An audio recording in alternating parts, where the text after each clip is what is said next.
Abandoned in a bridge culvert by my reborn older brother, I ended up with a strange family. My father is 15, he steals powdered milk and clumsily feeds me. My mother is 12, she steals yarn and keeps me warm through the whole winter. My little father is 10, he steals toys just to make me laugh. They used stolen things to build me a home on the ruins of an old house. When my birth parents found me and reproached them, I coldly tossed out, "None of your damn business." They don't understand that some families are born wrapped in silk and jade yet are full of hatred. But my family began with theft and was built full of love. Nana, don't blame me. If anyone's to blame, blame yourself for coming back, and for getting Sophia killed. Cold words rang in my ears. It was Ethan's voice. But how could that be? Didn't I already die of illness on that neglected winter night? I forced my eyes open, everything was a blur. I tried to speak, but what came out was, For a moment I was stunned.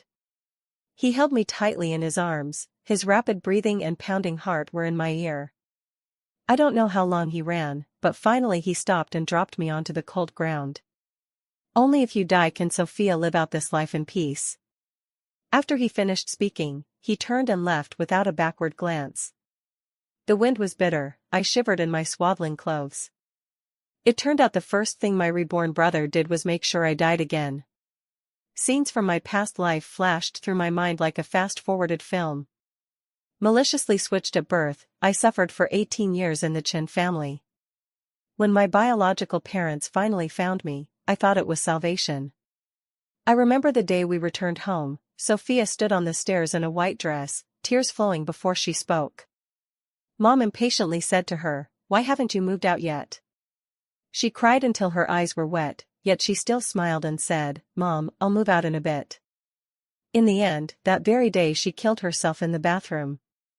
From then on, the whole family came to hate me. The biting wind pulled my thoughts back, my consciousness grew dim. To die like this would be fine. Before my awareness sank into darkness, I heard a clear male voice. "Why is there a baby here? She's so small, so pitiful." The girl gently touched my cheek. I want to hold her," a boy cried, waving his arms with excitement. When I woke again, I was in an earthen house. The walls were plastered with yellow mud, the roof beams blackened, draped with age-old cobwebs. 3 children were arguing by the bedside. "We can't even feed ourselves, how could we raise her?" Cole frowned. "Take her to the police station tomorrow. That's the safest bet.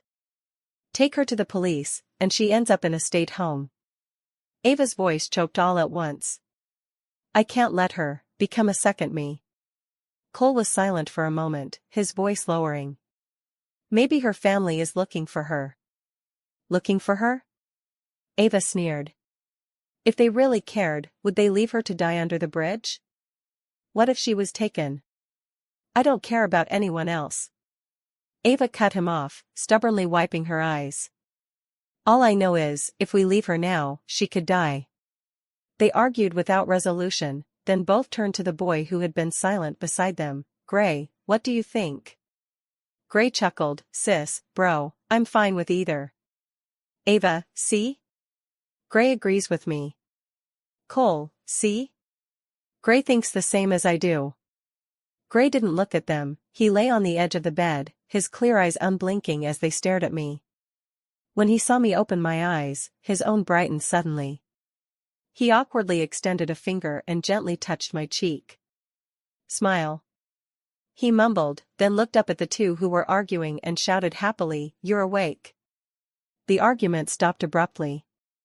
Ava and Cole both leaned over at the same time, 6 eyes anxiously fixed on me. I stared blankly at the 3 youthful faces before me. They looked so small. Much smaller than the me who had died in despair in my previous life. After Sophia died, my mother went mad. One moment she was gently smoothing my hair, her eyes red and her voice choked, "My Nana has suffered." The next moment, at the instant she learned of Sophia's death, a slap cut through the air and struck my face with full force. "It's you. You killed her. Give me back my Sophia." She lunged at me, hands clamping around my throat, her nails digging deep into my flesh. My father kept his back to us the whole time, standing by the window, cigarette butts piled at his feet. My brother Ethan returned from abroad after Sophia had already been cremated. He hadn't even seen her one last time. He shoved me down the stairs. My body tumbled over the steps. Amid the searing pain, all I heard was his cold voice, "Go join Sophia in the grave." Lying in a pool of blood, staring into his eyes filled with hate, my heart died completely. Perhaps I should never have been born into this world. Why isn't she crying or screaming? Cole broke into my thoughts with a voice full of doubt. Ava reached out and very gently held me in her arms. Her arms were thin, but her embrace was unusually warm. "Is she sick?" She looked down at me, and in her eyes was a kind of pure worry I had never seen before. Gray stood on tiptoe, trying to lift an old, faded but polished bell up to my face. He gave it a gentle shake. Dingling. The clear sound of Chinue rang out like sunlight piercing through storm clouds, crisply spreading through the shabby earthen room. "Don't be sick," he said anxiously. Pain go away." In that moment, the care I had sought but never received in my previous life somehow found its outlet in these children. Overwhelmed with grievance, I burst into tears with a wah. I didn't even know exactly what I was feeling wronged about. My crying sent Ava into immediate fluster. Gray shook the bell even harder. Don't cry, don't cry." Cole turned and ran out, and not long after he came back out of breath carrying a bowl of warm milk. "She must be hungry." The milk in the bowl was finished, my body warmed, and my reason slowly returned. Only then did a flush of embarrassment hit me. My soul was at least 20 years old, yet I had cried so wildly in front of 3 children, quite shameful. But they clearly hadn't minded my loss of composure, worrying instead about the next problem. "What if she's hungry again tonight?" Ava asked, gently patting my back, her brow furrowed. "That milk I just got from the village chief's house," Cole said awkwardly, looking away and hanging his head in guilt. Gray insisted on drinking it. Gray, who'd been called out, immediately puckered into a small, sullen face and complained wronged, "Brother's mean." A deeper flush of embarrassment crossed Cole's face. After a short silence, Ava hesitated before speaking. "I heard people say during the day, in the apricot blossom village next door, there's a family keeping a cow." When the words fell, the earthen room went completely silent. "I'll go." Cole paused a moment, grabbed an old tin can, and headed for the door. "No," my heart leapt. In the countryside of the 90s, if you were caught stealing, you'd really be beaten senseless. Someone like me, how could I be worth him taking that kind of risk for? I flailed my arms and legs in a panic, trying to stop him. "Ah, the little sister is playing with me." Gray, attracted by my waving arms, happily sidled over and, with careful little fingers, touched my fingertips. Ava also showed a hint of a smile. "See, she likes you." I wasn't playing. I was trying to stop Cole. I brushed Gray's hand away, watched Cole's retreating back as he walked toward the door, opened my mouth, and burst into loud, heart-wrenching sobs. Maybe only this could make Cole stay. Ava immediately scooped me up and gently rocked me. Gray fussed anxiously beside us, shaking his little bell until it jingled. But their comforts meant nothing to me. My eyes were fixed on that closed, shabby wooden door. "Don't go, Cole, come back. I'm not worth you doing this." A crushing helplessness and panic seized me, and I sobbed uncontrollably. "Not worth it, someone like me isn't worth it." The room was as cold as an icehouse. Ava wrapped me tight in her arms, her eyes, like mine, staring fixedly at the battered wooden door. My chest pounded with a frantic, disorderly heartbeat that thudded against my ears. Even the usually rowdy Gray lay curled up quietly by the bed, his big eyes unblinking as he stared at the doorway. Memories of my past life fluttered like ghosts, mocking me for being unworthy of love. In the Chin household, I was the money-losing burden. While my sister wore new clothes and ate candy, I was shoveling manure. On her birthday, I lay feverish and ignored in the woodshed. When she skipped school, I was the one who got beaten. When I got my first period, I was terrified and clueless. My mother just gave me a disgusted glance. "You unlucky thing, get out of here and go to the wood shed. Don't dirty my floor." Under the light, the cold edge of the scissors traced across my face and arms. My mother drifted between lucidity and delirium. Ethan tossed me into her room again and again, locking the door behind me. Under the lamp, she ran the scissors over my face and arms again and again, murmuring, "Sophia, look, Mommy avenged you. Will you forgive Mommy?" And Ethan, those eyes full of hatred always fixed on me, "Why aren't you dead yet?" When drunk, he'd storm into my place, his fists and feet raining down like hail. "Go to hell. Why did you come back? Give me Sophia." It feels like I've always suffered in different places, never truly loved by anyone. I live cautiously, but I'm always wrong. It seems I was born a mistake, meant to rot like trash in some forgotten corner. But now, Cole, for me. Every second is torturing me. The distant barking of dogs, the moan of the night wind, make me shiver all over. If something happens to him, if he gets caught because I went to steal, if he doesn't come back. The thought plunged me into an ice cave, even my soul trembled. A fierce hatred I had never felt before surged up, not hatred for the Chens or the Jings, not hatred for fate. I hated myself. Why hadn't I frozen to death under the bridge today? Cole came back safely, but what about next time? I guessed they had no parents. Otherwise, how could 3 half-grown children live in such hardship, sallow and thin, struggling to survive in a drafty earthen house? Compared to them, I was lucky. At least in the Chan and Jing households, they hadn't deliberately starved or mistreated me. In the middle of the night, when Ava carefully brought the warmed milk to my lips, I kept my mouth tightly shut and refused to eat. Someone like me didn't deserve Cole risking his life. Seeing that I absolutely wouldn't eat, the 3 of them grew anxious. "Why won't she eat? Is she ill?" Cole pressed the back of his hand to my forehead, his tone frantic. Gray stamped his foot nervously at the side, piling his most treasured bell and little stones all around me, trying to cheer me up. Ava looked at me, and those clear eyes slowly filled with tears. She picked me up and held me tightly to her chest. The warm teardrops fell onto my face one by one, so hot they almost burned my skin. "Don't cry. It's not worth it." I reached out to wipe her tears, but my flailing arms wouldn't obey, and I could only make ah-ah sounds.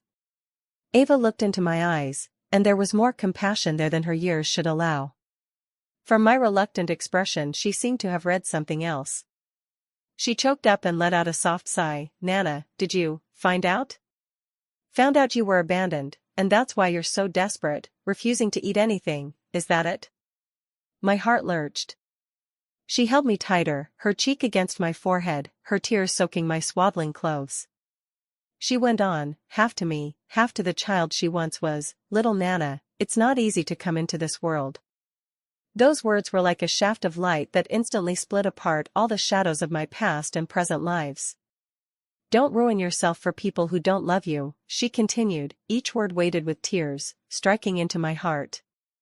"If they don't love you, someone else will come to love you." I was abandoned by my parents too. They left me at the orphanage gate and never came back. Her voice trembled with sobs, though she tried to keep calm. And Gray, he was left on the roadside. Brother Cole, he doesn't have parents either. We all know what it feels like to be thrown away. It's so cold, so scary. As she spoke she began to smile. "See, I have Cole and Gray who love me, and now I have you too. We found you, so we're family now. We won't throw you away, never. Don't leave us, okay? You being alive matters to us, very much." From that day on, I began to drink my milk in peace, wanting to grow up quickly. Cole became my dad, Ava became my mom, and Gray fussed about being my little dad. I didn't know why they were so determined to be my parents. Not until much later did Ava tell me, "With a mom and dad, it finally feels like a home." The old earthen house at home was the last bit of attachment Cole's parents had left him. 3 nearly grown children, doing everything they could to feed me, their daughter. Cole would set out before dawn with Gray, slinging a burlap sack over his shoulder, and come back at night carrying plastic bottles and cardboard boxes. Gray couldn't tell value and always picked up pretty stones thinking they were treasures. Cole never said a word. Late at night, Cole would still go to Xinghua village to steal milk, taking only half a tin each time, never greedy. He said that way the owners wouldn't notice, even if they did, they'd only think their livestock were yielding less. The next day he would walk the 5-mile road to Qingshan town to steal sheep's milk. Ava would walk 3 li to slip into the newly built wealthy neighborhood in town. Every time she came back, she always brought lots of treats, but most of all were yarns and fabrics. Under the kerosene lamp, she would untangle and smooth those brightly colored skeins, and stitch by stitch knit unique little sweaters and hats for me. Gray would always casually pocket a toy from the supermarket, just to pull it out and make me laugh when I cried. The love I had never received, they gave me. When I turned 1 and could wobble along holding the wall, the thing I feared most still happened. That night, Cole came home very late. The door was pushed open, and he staggered, embedded in the night framed by the doorway. The first thing he did was shove the still warm bottle of goat milk in his arms at Ava. Ava took it absent-mindedly. After all, she was the one who usually warmed the milk for me. Cole never let anyone else do it. He fell forward like a straight plank and crashed to the ground. We were all terrified. Ava lunged forward and cradled him. Moonlight slanted in and only then did we see clearly. His face was caked with dark, congealed blood, and the wound at his temple gaped grotesquely. Ava's face drained of color in an instant. She and Gray fumbled and hauled Cole onto the bed. She dipped a rag in cold water and dabbed at the blood on his face, then she ran out, grabbed a few familiar herbs, chewed them in her mouth until they were pulp, mixed them with her tears and pressed them to his wounds, and finally bound them tight with strips torn from old clothing. But by the second half of the night, Cole developed a high fever, his whole body burning, mumbling incoherently. "Mom, Dad, don't leave, don't abandon, Cole." Tears streamed down the sides of his face. Ava felt his feverish forehead, gritted her teeth, and ran out into the night. Before long, she returned with the village elder. The old man carried an oil lamp, stooped as he stepped into the shabby earthen house. When he saw Cole on the bed, unconscious and covered in blood, he let out a deep sigh, an exhalation full of helplessness and pity. What a sin! He didn't ask more, and laboriously hoisted Cole, who was considerably taller than him, onto his back, and step by step melted into the night. That night, Ava dug her nails in so hard with both hands that her thumbs were raw and bloody without her noticing. Gray held me tightly and sat down next to her. In that suffocatingly long night, from the sobs in Ava's voice, his story was pieced together. He had parents who loved him very much, but when he was 9, they both died in an accident. Relatives passed him around like a hot potato. Nobody wanted to take on this burden. So Cole clutched his parents' photos and stayed alone in that crumbling old house, living off the charity of others, and grew up strong. The next afternoon, the village chief finally carried Cole back. Cole had clean bandages wrapped around his head, his face ashen. He was conscious, but unusually weak. It was only then that the village chief finally noticed my presence. His gaze flicked back and forth between me and the 3 children, his brow growing tighter with each pass. "Where did this kid come from?" His voice carried an authority that brooked no argument. "Found him." Ava's voice was as low as a mosquito's hum.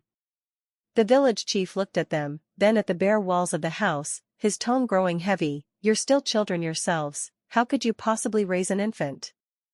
Listen to your grandfather, take her to the police station and let the government find her a good place. It will be better for all of you." Ava and Cole bowed their heads and fell silent. I looked at Cole, who still had blood-stained gauze wrapped around his head, at Ava, clutching the hem of her clothes tightly, at Gray, bewildered. I couldn't be a burden to them, couldn't let Cole risk himself again. I had to leave.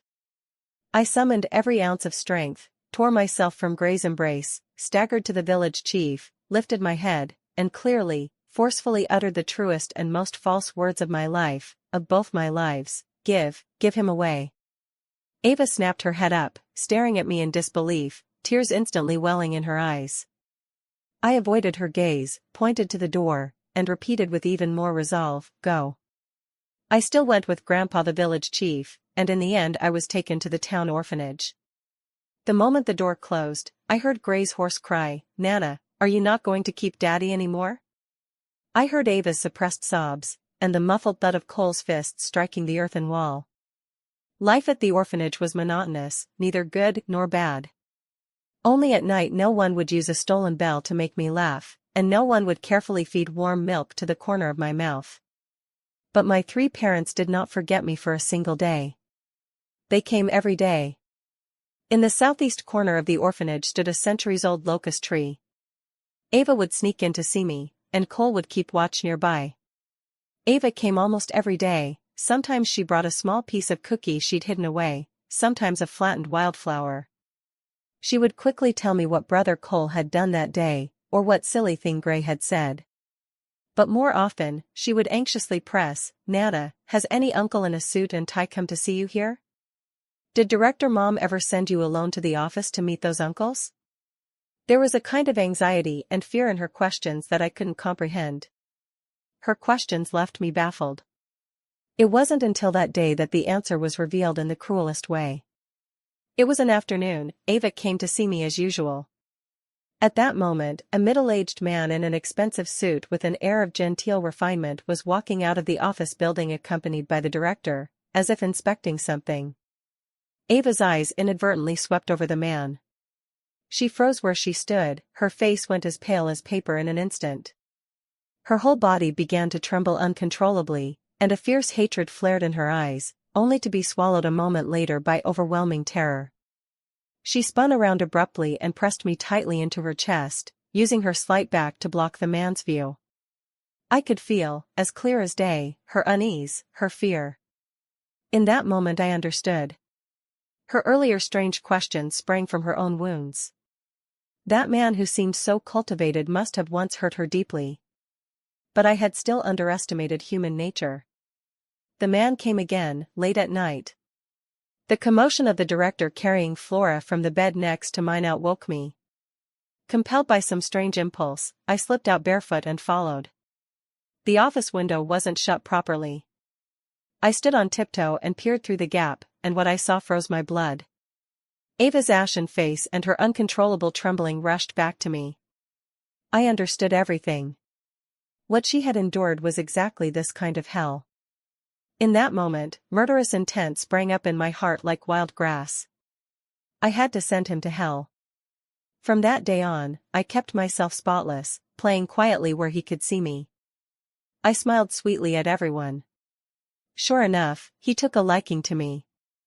That evening I slipped back to the old house and placed the note I had written earlier in the most conspicuous spot on the table. At night, the headmistress indeed came. She picked me up and soothed me gently. I thought we were still going to that office. It was only when she put me into the back seat of a stranger's car that my heart dropped. We were going somewhere else. A huge wave of fear washed over me. I almost reflexively tried to open my eyes and abort this dangerous plan. Just then, Ava's voice rang clearly in my mind, "Nana, wonderful. You can roll over now. Nana, amazing. You can crawl already. Nana, come try on the clothes Mommy made, see if they fit?" Those warm snippets flashed by, finally freezing on her eyes, overlaid with fear. My restless heart miraculously calmed. Perhaps the heavens let me live again just to meet them. Now I have the long-awaited warmth. Today, even if I die because of it, that would be the most important value and ultimate meaning of this life. They laid me on a soft bed, the delicate texture of the fabric sent a chill down my spine. Before long, a man came in, carrying a nauseating scent. His fingers were cold as they traced my cheek, making my whole body tremble. So sweet. He began undoing the buttons at my collar. I snapped my eyes open and put on a look of bewilderment and fear. "Uncle, who are you? Where is Director Mommy? How did I end up here?" The man paused, then pulled a genteel smile. "Don't be scared, little one. Director Mommy sent you here. Let Uncle take care of you for the night." While he was distracted by speaking, I quietly slid back a little. Why did Director Mama send me here? I continued to play the innocent. Because you're the most obedient, you behave the best. He leaned in, his breath spraying across my face. Uncle will reward you, with a banana. A chill shot up from my feet to the top of my head.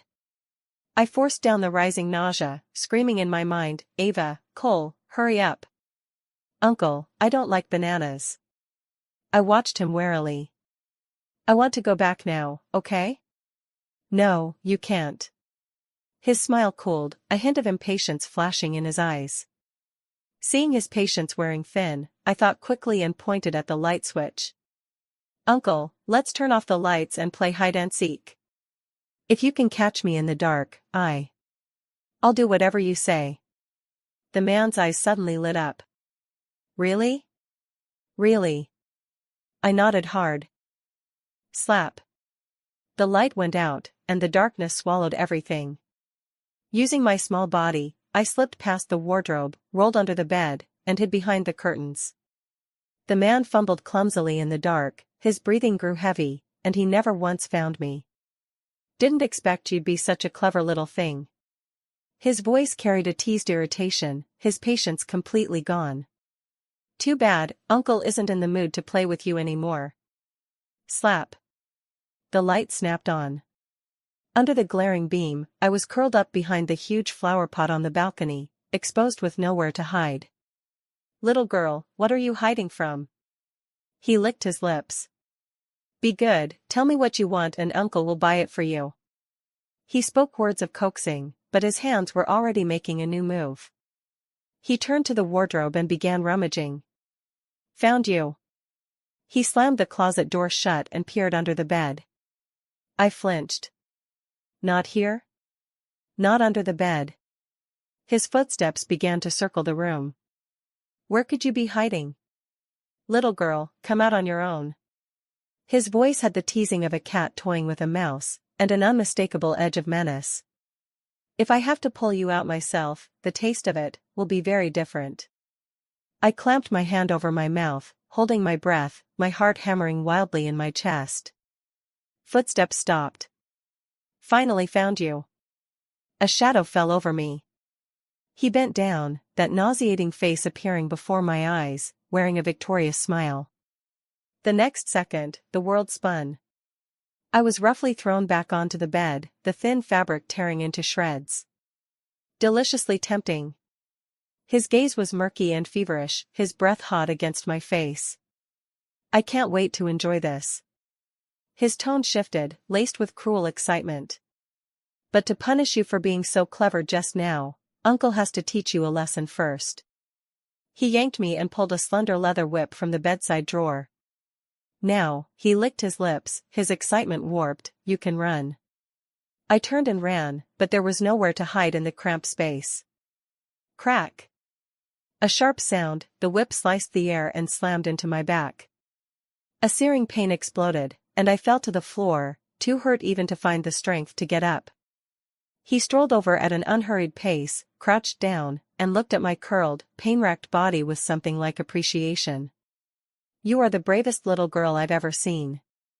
His voice was low, carrying a perverse satisfaction. The more you are like this, the more it turns me on. His hand reached for his belt. Click. The soft snap of metal, my heart sank, and I resolved to dash for the bedpost. At that critical moment, bang. The door was slammed open from the outside by a tremendous force, splinters flying. Don't move. Police. Nana. Ava's heart-wrenching cry rang out. She rushed in, ignoring everything, and with a trembling body shielded me desperately.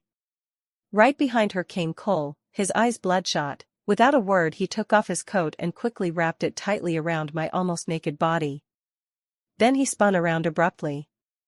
Without a moment's hesitation, Cole's fists, fueled by rage, struck, one punch, then another, landing hard on the man who had just been so arrogant. The room was left only with the man's anguished screams. To take better care of me, Cole, Ava, and Gray found a way and entered the same orphanage as I did. The day I was admitted to university, the game company Cole founded released an indie game called Bridge Hole. Players control a tiny point of light, searching for companions amid cold ruins to build together a home that shelters from wind and rain. The game's description had only one line: for all those who, in the darkness, gave me light and a family. Ava founded her own clothing brand, a name she chose herself, Rebirth. The brand's most iconic touch was that every garment's lining was embroidered with a handwritten phrase: "You are precious, you deserve to be loved." Her first batch of models were all children abandoned in the orphanage, whose eyes shone like stars. What surprised me most was Gray. He became a painter. He no longer needed to steal colored paper and stones, instead he possessed an entire ocean of color. In his paintings there were always four small figures clinging to one another. When he was 23, a work titled Rebirth shook the art world. There were no distinct faces on the canvas, only the silhouettes of four children huddled together. Behind them lay a broken bridge and a bitter winter, yet beneath their feet bloomed brilliant sunflowers that spread to the horizon. The painting was bought at auction by an anonymous collector for $15 million. In an interview, Gray only held the microphone and spoke with a serious, measured voice: "Nana, brother, sister, and home." Time had at last turned the small glimmer we once stole into a galaxy of stars. This spring, Cole and Ava are getting married. The invitation was drawn by Gray himself, Cole and Ava embracing beneath the morning sun, their black hair turned white. On the eve of the wedding, the four of us returned to the old house. Cole held Ava's hand tightly, and Gray, just like when he was a child, took my hand. Ava looked at us, her eyes glittering with tears, yet she smiled with utter happiness. "Little Nana, look, we really built a home for ourselves, a very big home." I took from my bag the crumpled note I had kept for years. It was the last message I left on the old stove the day I decided to sacrifice myself. "If I die, please live on smiling." To the astonishment of everyone, I tore it gently apart and scattered it to the wind. I hadn't expected that in this second life I would run into Ethan again. On the tree-lined avenue at university, when Ethan saw me, his pupils suddenly contracted and a look of panic flashed across his eyes. I pretended not to notice and walked straight past him. Still, a sliver of doubt crossed my mind. I remembered clearly that in my last life Sophia's grades weren't nearly enough for Harbin Institute of Technology. She only got into Nanjing University. Why had the trajectory changed this time? I didn't want to probe too deeply. After all, the campus is huge, running into someone is rare. But that afternoon, Ethan blocked my way. "Nana," he said in a dark tone, with his habitual commanding cadence, "you'd better stay away from Sophia, or what?" A cold, clear voice came from behind him. Cole took a few steps and stood at my side. He now carried himself erect, and his steady presence instantly overshadowed Ethan's bravado. I immediately looped my arm through his affectionately and cried out happily, "Brother! We've all grown up." I refused to call them Daddy and Mummy, too embarrassing. Ethan heard that brother, instinctively answered, then realized I wasn't calling him at all. His brow screwed together tight. "Who did you call that?" I rolled my eyes at him and, grabbing Cole, turned to leave, dropping a light remark: "None of your damn business." After a few steps, Cole finally asked softly, "You know him?" "No," I scoffed, "maybe some psycho. He came over and warned me to stay away from some Sophia, totally random." After that, Ethan seemed to haunt me. Every time he heard me call Cole or Gray brother, his brows would knit as if to pinch a fly, his expression so complicated it was baffling. Finally, Sophia couldn't sit still. She stopped me under the dormitory building, her tone petulant and her words barbed. I listened quietly, then, amid the rising gasps around us, I raised my hand and slapped her cleanly and decisively. The smack was crisp and loud. "Do you think everyone loves your brother like he's money?" I flicked my wrist and sneered. Ethan rushed over at the news and, seeing the red mark on Sophia's face, was instantly furious. "Nana! How can you still be so vicious?" I didn't hesitate. I slapped him across the face with my other hand. "First, I'm not the Nana you're talking about. Second, it was your sister who started being nasty and looking for trouble with me. I glanced around, my eyes sweeping over every onlooker. Haven't you heard that saying? The one who flirts first is the cheap one. Ava, Cole, Gray and I had agreed to return to the old house together for the new year. That was our true home. I never expected that at the familiar alley entrance we would run into the Jings, waiting there. They wore expensive coats that clashed with the ruin around them. Victor stepped forward, contempt in his eyes and a patronizing tone. Nana, we've already figured it out. You're our biological daughter. Come home with me. Exactly like my previous life. Eleanor's eyes instantly reddened, excited, she reached out to embrace me, my daughter. I stepped back, avoiding her touch. Her hand froze in midair, her face was full of astonishment and hurt. Oh. I replied, my voice betraying not a single ripple. Victor was extremely displeased with my reaction, his brows knitted. Nana, know your place. Going back to the Jings is the best choice for you. I laughed, a cold laugh without any attempt to hide it. Mr. Victor, I heard your son Ethan fell in love with your daughter Sophia, and you, caught them in the act? I said with relish, savoring the sudden change in their faces. Then Ethan confessed on the spot that Sophia isn't biologically related. You rushed to find me, didn't you, hoping to use me, the real heiress, to salvage your plummeting stock, and conveniently and lawfully shove that fake daughter who shamed you out the door. My gaze swept over their faces, tinged with green and white, then I fixed my eyes firmly on Cole, Ava, and Gray beside me. But why should I go back? I hooked my arm through Ava's and Cole's. Gray immediately pressed close to my side. Look, I have my own parents, I said with a laugh, my voice clear and steady. They may not be much older than me, but they gave me something you could spend a lifetime trying to give and never succeed. After saying that, I shut them out. Later, I heard the Jing family had gone completely bankrupt. Sophia stole all of Jing Corporation's core secrets, sold them to their rivals, took the money and fled, whereabouts unknown. One winter evening, I had just come out of Cole's office when a man, looking haggard, stopped me on the corner. He wore an old overcoat that didn't suit the season, his hair was disheveled, his eyes rimmed with red veins. It was Ethan. Nana, his voice hoarse and dry, thick with regret and pleading, I was wrong, I really know I was wrong. I watched him in silence, watched this brother who in a past life shoved me down the stairs and in this life abandoned me in the bridge tunnel, now reduced to such a pitiful state. How delightful. It was my damn fault in the past, blinded by lard. I shouldn't have treated you that way. This life, I definitely shouldn't have thrown you away. He choked on his words, tears threatening, every single day I regret throwing you. He reached out, trying to grasp my sleeve. I stepped back, my gaze icy. Nana, please, give me a chance, let me make it up to you. He knelt down. I know I have nothing now, but in the future. Ethan. I interrupted him calmly. I can't forgive you, but I don't hate you either. He stared at me in astonishment. You left me in the bridge tunnel, wanted me to die.